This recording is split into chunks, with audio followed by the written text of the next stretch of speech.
अस्सलाम वालेकुम, मैं हूँ शाहजेब खानजादा। अब से 1 साल पहले तोशाखाना के तहफ़ बेचने से मुताल्लिक इस प्रोग्राम में कई सवालात उठाए गए थे और वो सवालात साबिक वज़ीर आज़म इमरान खान पर उठाए गए थे, फराह गोगी पर उठाए गए थे, इमरान खान के मुशीर एहतसाब शहजाद अकबर पर उठाए गए थे। मगर उन सवालात का जवाब देने के बजाय इमरान खान ने मुख्तलिफ ममालिक में इस प्रोग्राम के ख़िलाफ़ लीगल नोटिस भिजवाए।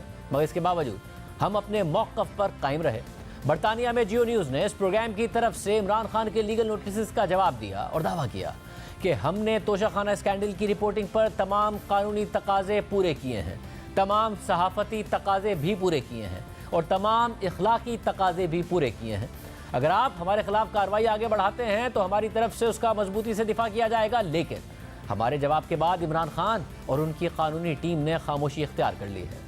इमरान खान कानूनी तौर पर आगे बढ़ने के बजाय अपनी तकरीरों में अपने सपोर्टर्स को, अवाम को यकीन दिलाते रहे कि वो कानूनी चाराजोई कर रहे हैं। और इस वाक़े के 1 साल गुजरने के बाद ये साबित हो गया है कि तोशाखाना केस की रिपोर्टिंग से मुताल्लिक हमारा मौक़िफ़ और तरीक़ाकार दुरुस्त था और इमरान खान के इल्ज़ामात गलत और बेबुनियाद थे। 1 साल पहले हमारे प्रोग्राम में दुबई में मुक़ीम पाकिस्तानी बिजनेसमैन उमर फारूक ज़हूर ने दावा किया था कि इमरान खान को सऊदी वली अहद की तरफ से तोहफे में दी गई कीमती घड़ी का सेट उनके पास है, जो उन्होंने मुबैना तौर पर इमरान खान के मुशीर एहतसाब शहजाद अकबर के कहने पर दुबई में फराह गोगी से खरीद लिया था। और इमरान खान ने उस प्रोग्राम के बाद हम पर बरतानिया और मुत्तहदा अरब अमारात में हट जाने का दावा कर दिया था।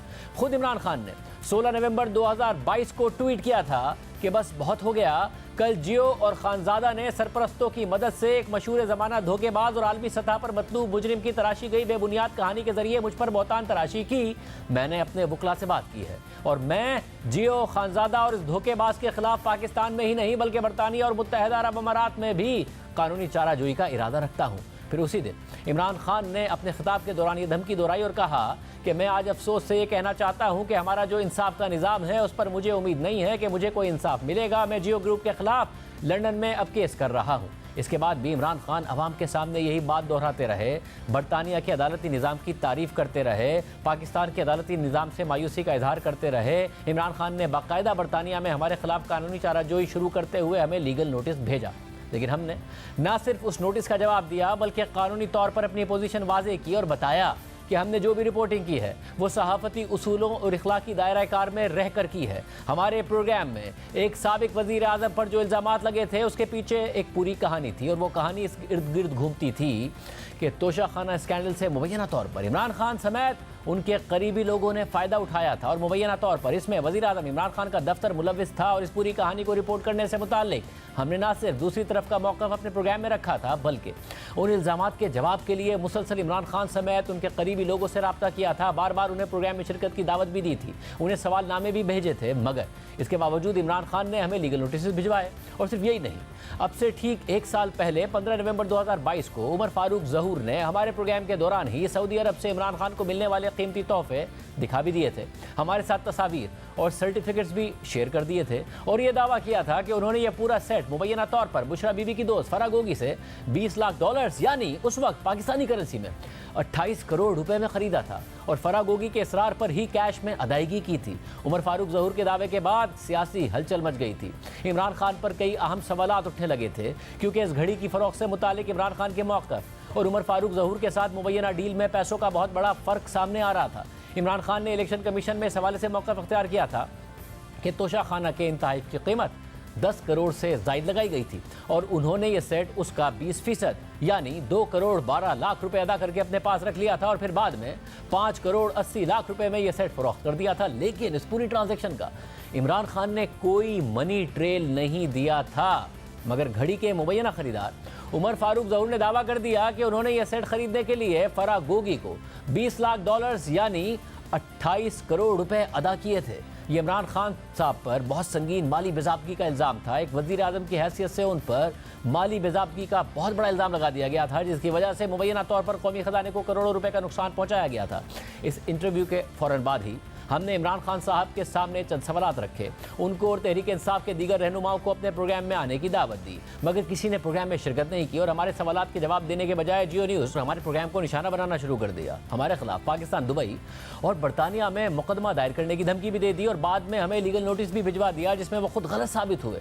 एक तरफ इमरान खान समेत उनके करीबी लोग और तहरीक इंसाफ के रहनुमा हम पर मुकदमा करने की धमकी दे रहे थे, लेकिन इस पूरे तनाज़े का अहम किरदार जो बुशरा बीबी की दोस्त फराह गोगी हैं, जिनका नाम इस डील के हवाले से मुसलसल सामने आता रहा, उनसे मुतालिक इमरान खान अजीब व गरीब जवाब देकर उनका दिफा करते रहे। 1 मई 2022 को यानी अपनी हुकूमत जाने के 20 दिन बाद इमरान खान ने फराह गोगी का दिफा करते हुए कहा था कि मैं नैब से ये पूछना चाहता हूँ कि ये जो आपने फराह खान के ऊपर केस डाला है, ये किसी को भी दिखा दें कि ये कोई केस बन सकता है। वो कौन सी अवामी ओहदेदार है? वो तो एक रियल इस्टेट में काम करती है पिछले 20 साल से। ये सीधी सीधी इंतकामी कार्रवाई है। ये कहा गया कि फराह गोगी की दौलत में 3 साल में बड़ा इजाफा हुआ है। आप सिर्फ ये चेक कर लें कि रियल इस्टेट में जो पिछले 3 साल में पैसा बना है वो पाकिस्तान की तारीख में कभी नहीं बना। रियल इस्टेट के अंदर जिस तरह का पैसा है वो रियल इस्टेट के लोगों से पूछें तो सही कि उनकी दौलत में कितना इजाफा हुआ है। ये कोई क्राइम तो नहीं है।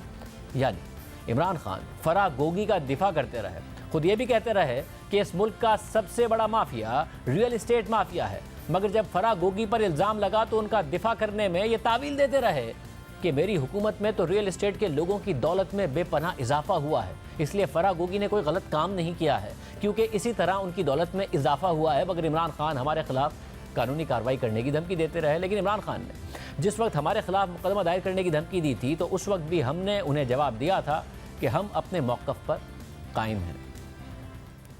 इमरान खान जहाँ चाहें, जिस मुल्क में चाहें, जिस अदालत में चाहें, हम उनका सामना करने को तैयार हैं।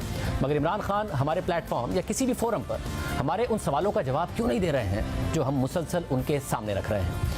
इमरान खान साहब, उमर फारूक ज़हूर अगर आपके बकौल एक फ्रॉड भी है तो वो तोहफे है जिसमें खाना काबा बना हुआ है और हीरे से भरी हुई घड़ी है, एक पेन जिसमें 1466 हीरे हैं, एक इंतहाई महंगे हीरे के साथ अंगूठी है और कफलिंग्स हैं, वो सऊदी वली अहद मोहम्मद बिन सलमान ने आपको दिए थे और इसलिए दिए थे कि आप पाकिस्तान के वज़ीर आज़म हैं। वो उसी उमर फारूक ज़हूर के पास मौजूद हैं जो बकौल आपके एक फ्रॉड है।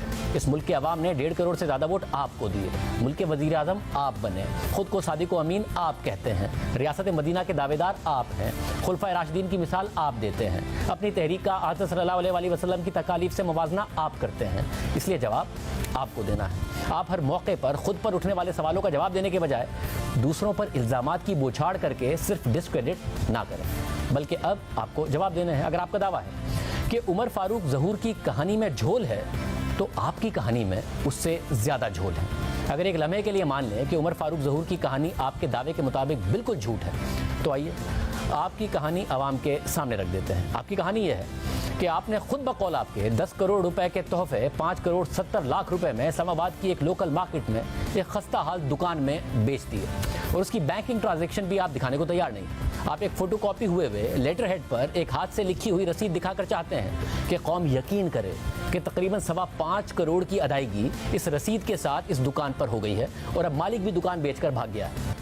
जिस वक्त हम मौजूद है इस्लामाबाद की जिना सुपर मार्केट के अंदर मौजूद गोल मार्केट में, और ये वो दुकान है आर्ट ऑफ टाइम जिससे ये रसीद निकली है, जो कि रसीद है इमरान खान साहब को जो तोहफा दिया गया था क्राउन प्रिंस मोहम्मद बिन सलमान की तरफ से, कीमती घड़ी का, कीमती पेन और कफलिंग्स का।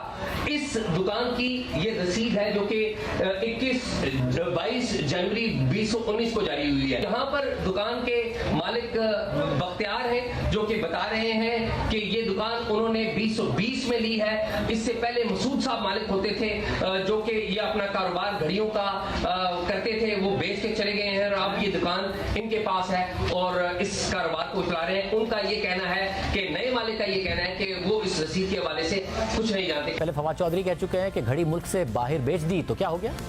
वो रेफर कर रहे हैं कि घड़ी जो किसी ने बाहर के मुल्क में तोहफे में दी वो प्राइम मिनिस्टर ने खरीद ली गवर्नमेंट से और बाहर जाके बेच दी, तो मतलब इसमें क्या, तो फिर क्या जुर्म हुआ या मतलब इसमें क्या इरेगुलरिटी है? एतराज क्या है? 8-9 करोड़ रुपए की घड़ी हो या 10 की हो या 5 की हो या 2 की है, अगर मेरी घड़ी और मैंने बेच दी है तो उस पर तो कोई एतराज बनता नहीं है। और तहरीक इंसाफ का दावा है कि पाकिस्तान में ये घड़ी बेची गई है, दुकानदार का मगर नाम नहीं बता रहे हैं बल्कि छुपा रहे हैं। जिस डीलर को ये 5 करोड़ 70 लाख में ये बेचा गया, मेरी इत्तला के मुताबिक उस डीलर ने इसको सेट को आगे बेचा है, शायद इन्हीं हजरात को 6 करोड़ 10 लाख पे बेचा है। और वो डीलर भी जो था उसका नाम मैं अभी रिवील नहीं करूंगा क्योंकि वो अभी मुल्क से भागे हुए हैं, वो भी दुबई में है, क्योंकि जब हमारी हुकूमत गई तो FIA ने उस जो डीलर होता है उसको भी उठा लिया था, उसको अंदर भी किया हुआ था काफ़ी देर पे। उसके बाद जब उसको छोड़ा तो वो मुल्क डर के मारे मुल्क छोड़ के बाहर भागा हुआ है। उससे भी इंशाल्लाह आज राब्ता होगा और हकायक पता चल जाएंगे कि उन्होंने किसको बेचा, एग्जैक्टली कितने के बेचा। उस डीलर का नाम भी पता है, उनका नंबर भी पता है, उनको दुबई में उनका अता पता भी पता है। तो इंशाल्लाह ये भी हकायक सारे सामने आ जाएंगे तो ये झूठ भी आपके सामने अनअर्थ हो जाएगा। तो सवाल यह है कि अगर हुकूमत ने उसे गिरफ्तार किया और टारगेट किया तो इसका मतलब है हुकूमत को तो उसका नाम पता है, फिर आवाम से क्यों छुपा रहे हैं? क्यों उसका नाम और बैंकिंग ट्रांजैक्शन की पूरी मनी ट्रेल आवाम के सामने नहीं रख रहे हैं? फिर खान साहब, आप चाहते हैं कि कौम इस बात पर यकीन करे कि इस तोहफे में एक पेन जिसमें 1466 सिर्फ हीरे हैं, उसमें से पेन की कीमत निकाल दें। यह सोने का पेन है, इसमें से सोने की कीमत भी निकाल दें। ग्राफ जो कि दुनिया का सबसे महंगा तरीन ब्रांड है, जिसने $55 मिलियन यानी तकरीबन 125 अरब रुपए की घड़ी भी बेची है, उसकी ब्रांड वैल्यू भी निकाल दें।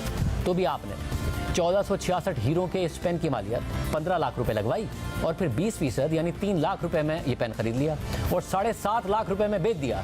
यानी आपने खान साहब एक हीरे की मालियत 1000 रुपये लगवाई और अदायगी 200 रुपये फ़ी हीरा की और 500 रुपये फ़ी हीरा में ये पेन बेच दिया।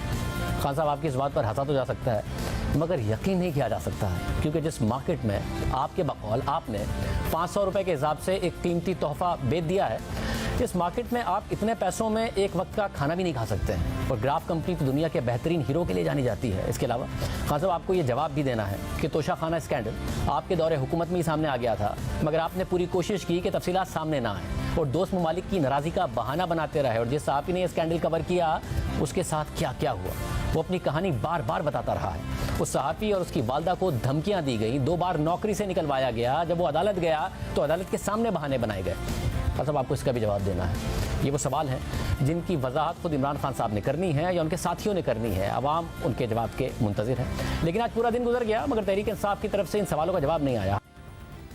तहरीक इंसाफ दावा करती रही कि पाकिस्तान में जिस दुकान के मालिक ने घड़ी खरीदी थी वो दुबई में मौजूद है। वो बाद में मंजर आम पर आकर खुद उनके हक़ में गवाही देगा और फिर वो दुकानदार मंजर आम पर भी आए, दुबई से ही मंजर आम पर आए। लेकिन उन्होंने क्या गवाही दी आप खुद देख लीजिए।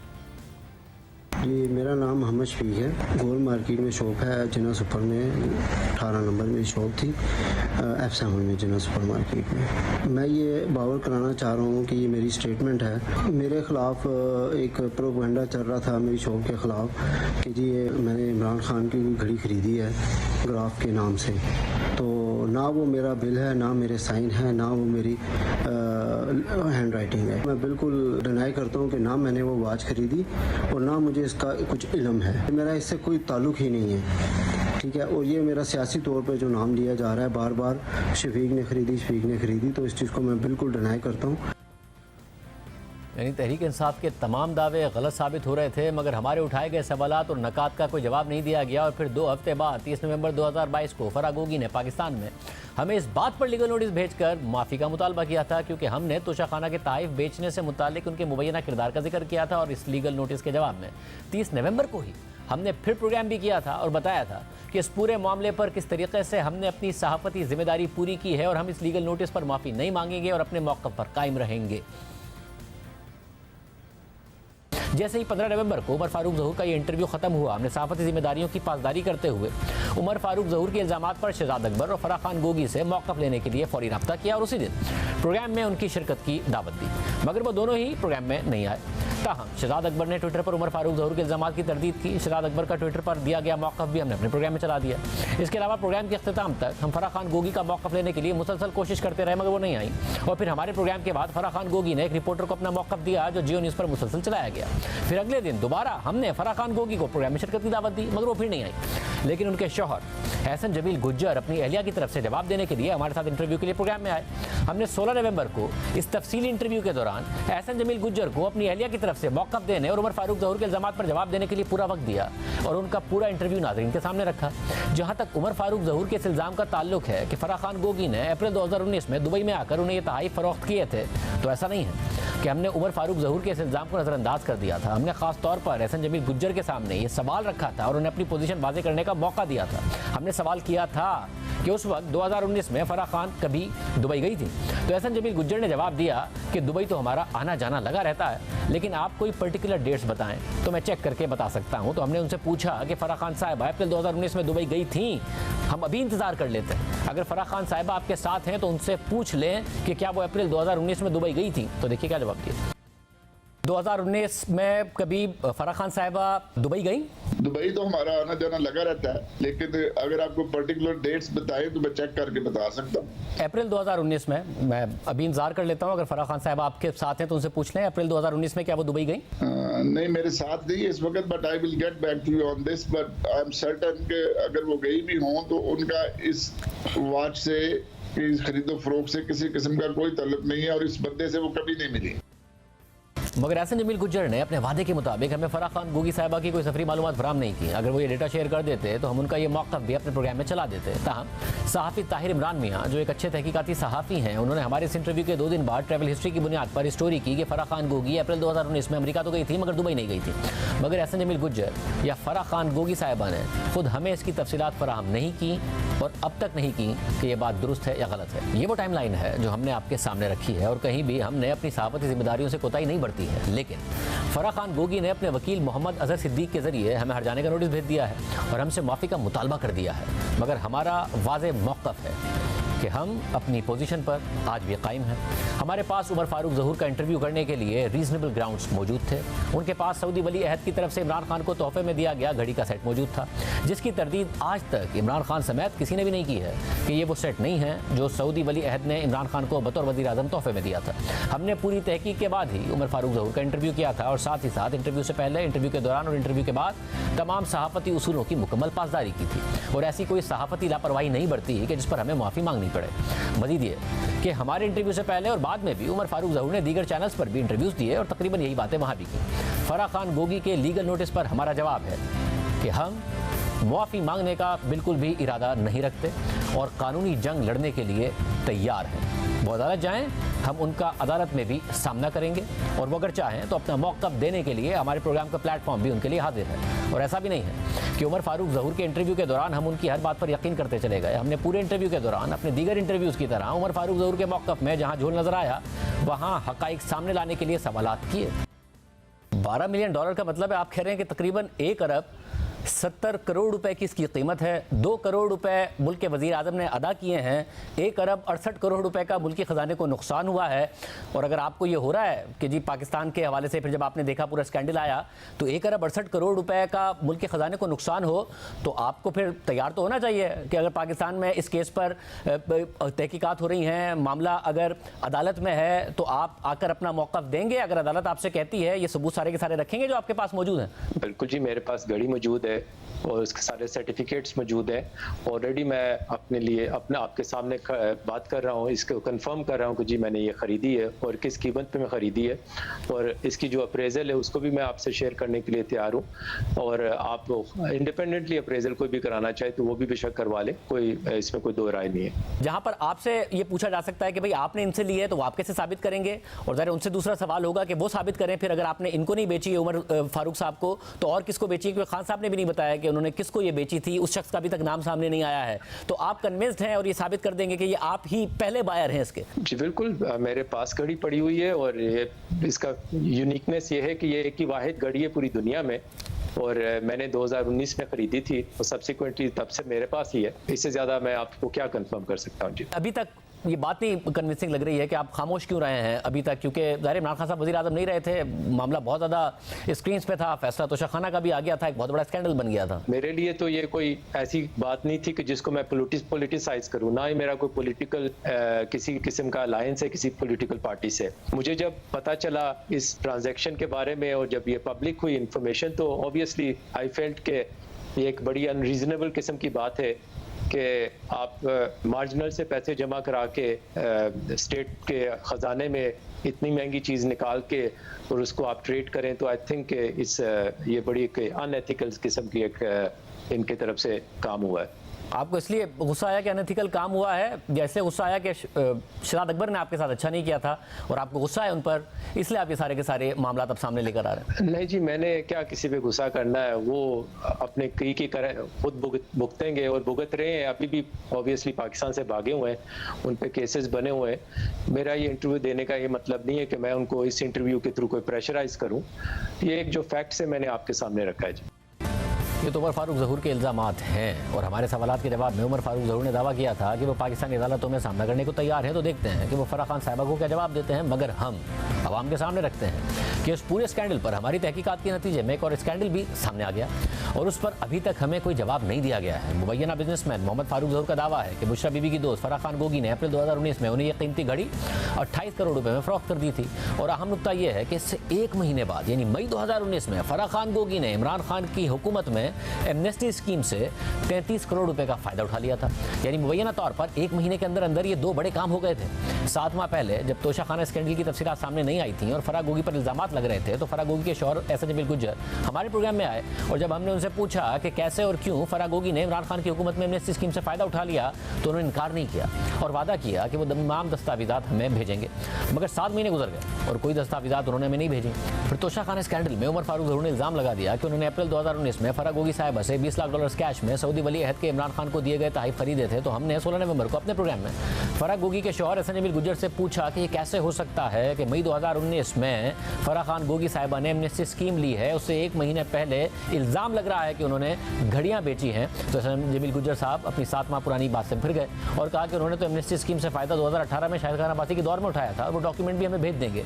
उनके दोनों इंटरव्यूज़ के दावे देखिए। उतनी ही तकरीबन कीमत अप्रैल में डील हुई, मई में एमनेस्टी स्कीम 33 करोड़ रुपए की। हमने इमरान खान के दौर में 33 करोड़ की कोई एमनेस्टी नहीं ली। हमने जब वज़ीर आज़म थे, वासी साहब हैं, उनके दौर की एमनेस्टी हमने ली हुई है। ये बहुत पेपर्स डिक्लेयर है हर चीज़। आप इस चीज़ को खुद पेपर्स में जाके देख लें। मैं नाज़रीन को दिखा देता हूं कि आपने क्या कहा था। आपकी अहलिया ने 33 करोड़ रुपए की एमनेस्टी स्कीम ली है और आपने भी 2 करोड़ रुपए की एमनेस्टी स्कीम ली है 2019 में। भाई आप ये जो भी नैब ने पूछना है या FBI ने पूछना है वो हमसे पूछे मनी ट्रेल के, भाई ये पैसे आपके पास कहां से आए हैं। 2019 में वो इमरान खान साहब की ही एमनेस्टी स्कीम से फायदा उठाती है, जो कहते थे कि एमनेस्टी तो काला धन को सफेद करने के लिए करप्ट लोग लेते हैं। तो ये क्यों आपने किया 2019 में एग्जैक्टली? हमारे जो फैमिली में तकसीम हुई वो चीजें जो कि हम फरी के अकाउंट में या फरी के मामलात में पहले वो डिक्लेयर नहीं थी, वो पैसा उसको मिला थ्रू बैंक मिला। इनहेरिटेंस के लिए एमनेस्टी लेने की जरूरत नहीं पड़ती है, इनहेरिटेंस आप डिक्लेयर कर सकते हैं। नहीं देखें, अब आप एक ही सवाल लेके बैठ गए हैं कि एमनेस्टी क्यों ली। भाई एमनेस्टी हमने ली, वो लीगल थी लेना, हमने कोई लीगल काम नहीं किया। नैब हमसे पूछेगी, आप पूछ रहे हैं, आपको भी मैं फैक्ट्स कर दूंगा कि भाई वो हमने क्यों ली, किस वजह से ली। वैसा आपने मुझे पिछले प्रोग्राम में कहा था कि आप डॉक्यूमेंट भेजेंगे इस हवाले से, वो आपने नहीं भेजे थे। आप दोबारा भेज दीजिएगा। मैंने आवाम को दिखा दिया कि आपने लास्ट टाइम क्या कहा। डॉक्यूमेंट्स भेज दूंगा। मगर इस हवाले से उन्होंने आज तक कोई सबूत या कोई डॉक्यूमेंट नहीं भेजा। लेकिन नाज़रीन, स्क्रीन पर आप खुद देख लीजिए कि फराह गोगी साहिबा ने खुद FBR में क्या डिक्लेयर किया कि उन्होंने 2019 की एमनेस्टी स्कीम से फ़ायदा उठाया, जो कि इमरान खान के दौर में आई थी। फिर हमने ये सबूत एहसन जमील गुज्जर को भेजा और पूछा कि इस डॉक्यूमेंट के मुताबिक तो आपकी अहलिया फराह खान ने इमरान खान हुकूमत की 2019 की एमनेस्टी स्कीम से फ़ायदा उठाया था, क्या आप इसके अलावा कोई और डॉक्यूमेंट हमारे साथ शेयर कर सकते हैं जो इस डॉक्यूमेंट को गलत साबित कर दे? तो उन्होंने जवाब दिया कि हम तो ये कह रहे हैं कि फंड्स और प्रॉपर्टी हमने जिस एमनेस्टी स्कीम में डिक्लेयर किए वो इमरान खान की हुकूमत से पहले के फंड्स थे, हम आप इसे समझने की कोशिश करें। तो हमने कहा कि आप अपने वादे के मुताबिक डॉक्यूमेंट तो शेयर कर दें, क्योंकि हमारे पास मौजूद सबूत के मुताबिक तो फराह खान ने 2019 में इमरान खान की एमनेस्टी स्कीम से फ़ायदा उठाया। तो उन्होंने जवाब दिया कि हम सरकारी मुलाजिम नहीं हैं, आप क्यों हमारे साथ इतना सख्त हो रहे हैं? तो हमने जवाब दिया कि हम आपके साथ हरगिज़ सख्त नहीं हो रहे हैं, बल्कि हक़ाइक़ रिपोर्ट कर रहे हैं। अगर आप हमारे साथ शो में किए गए वादे के मुताबिक डॉक्यूमेंट शेयर कर देंगे तो हम अपने शो में वो भी रिपोर्ट कर देंगे। हमने आपके साथ फराह खान साहिबा का FBR रिकॉर्ड शेयर किया है, जो ये दिखाता है कि उन्होंने इमरान खान की हुकूमत में 2019 में एमनेस्टी स्कीम से फ़ायदा उठाया था। आप इसकी नफ़ी में डॉक्यूमेंट नहीं दे रहे हैं। अगर आपके वादे के मुताबिक डॉक्यूमेंट दे देंगे तो हम ज़रूर दिखा देंगे। तो एहसन जमील गुज्जर साहब ने जवाब दिया कि आपका जो दिल चाहे वो रिपोर्ट करें। इस पूरे स्कैंडल का भी अभी तक सबूतों के साथ हमें कोई जवाब नहीं दिया गया है, मगर उमर फारूक ज़हूर को फ्रॉड करार देकर इमरान खान और फराह खान गोगी समेत पूरी तहरीक इंसाफ इस स्कैंडल से जान छुड़ाने की कोशिश ज़रूर कर रही है। फराह खान गोगी के हट जाने के नोटिस में भी उमर फारूक ज़हूर को फ्रॉड कहा गया है और तहरीक इंसाफ भी उन्हें फ्रॉड करार दे रही है, मगर जो सवाल उमर फारूक ज़हूर के इंटरव्यू के बाद से इमरान खान और फवाद चौधरी समेत दीगर लोगों का मुसलसल पीछा कर रहे हैं, उनका जवाब 2 हफ्ते गुजरने के बाद भी नहीं दिया गया है। और जब इन तमाम मामलात पर सवालात उठाए गए तो इमरान खान और उनकी टीम ने हमें कानूनी नोटिस भेज दिया, हमसे माफ़ी मांगने का मुतालबा कर दिया, और जब हमने पीछे हटने के बजाय उन्हें इस कानूनी नोटिस का जवाब दे दिया और केस लड़ने का फैसला किया तो इमरान खान और उनकी कानूनी टीम ने खामोशी इख्तियार कर ली और कानूनी कार्रवाई आगे नहीं बढ़ाई। यानी अवाम को कानूनी कार्रवाई का कहते तो रहे मगर कार्रवाई आगे बढ़ाई नहीं। और सिर्फ यही नहीं, इस प्रोग्राम और इस इदारे पर कई सालों से इमरान खान समेत मुख्तलिफ लोगों ने कई इल्ज़ामात आयद किए। चैनल के खिलाफ प्रोपेगेंडा किया गया, इस चैनल को गद्दारी के अलकाबात से नवाजा गया, हमारे इस प्रोग्राम पर बगावत का इल्ज़ाम लगाया गया, जियो न्यूज़ पर मुख्तलिफ इल्ज़ामात लगाए गए, मगर बरतानिया में वो तमाम तर इल्ज़ामात गलत साबित हुए और इमरान खान के इल्ज़ामात को दोहराने वाले और इल्ज़ामात लगाने वाले मुख्तलिफ चैनल्स को बरतानिया में लाखों पाउंड के जुर्माने भी हुए। जियो न्यूज़ को वहाँ फतह हासिल हुई, लेकिन पाकिस्तान में उन केसेस की कभी सुनवाई नहीं हुई। खुद इमरान खान को पाकिस्तान में हतक इज़्ज़त के कई मुकदमात का सामना है जिनमें वो पेश ही नहीं होते थे। कई सालों से वो मुकदमात ज़ेर इल्तवा हैं मगर मुद्दइयों को कोई रिलीफ नहीं मिलता और ये मामला पाकिस्तान के अदालती निज़ाम पर संगीन सवालात उठाते हैं और इसी वजह से लोग बरतानिया के अदालती निज़ाम से रिलीफ हासिल करते हैं, जिसकी वजह से बाज़ टीवी चैनल्स अपने प्रोग्राम्स की बरतानिया में नशरियात रोक देते हैं मगर पाकिस्तान में वही झूठ दोहराते रहते हैं, क्योंकि झूठ चलाते हुए वो बरतानिया के अदालती निज़ाम से तो डरते हैं मगर पाकिस्तान के अदालती निज़ाम से नहीं डरते। लेकिन हमारे इस प्रोग्राम को ये एजाज़ हासिल है कि आज तक हमारा जो प्रोग्राम पाकिस्तान में नशर हुआ है वही प्रोग्राम बरतानिया में भी नशर किया गया है। और इमरान खान ने यह दावा करके हमें बरतानिया में लीगल नोटिस भिजवाया कि उन्हें पाकिस्तान के निज़ाम से उम्मीद नहीं है, लेकिन जब हमने बरतानवी निज़ाम में उनका सामना किया तो इमरान खान की कानूनी टीम ने खामोशी इख्तियार कर ली। यानी एक तरफ जो जियो पर गलत और झूठे इल्ज़ामात लगाए गए, इससे मुतालिक भी जियो को बरतानिया से ही इंसाफ मिलता रहा है और इमरान खान का ये इल्ज़ाम कि हमने उन पर झूठा इल्ज़ाम आयद किया है उससे मुतालिक भी हमें बरतानिया ही से इंसाफ मिला है, जिससे इमरान खान के साथ साथ पाकिस्तान की अदालतों पर भी संगीन सवालात उठते हैं।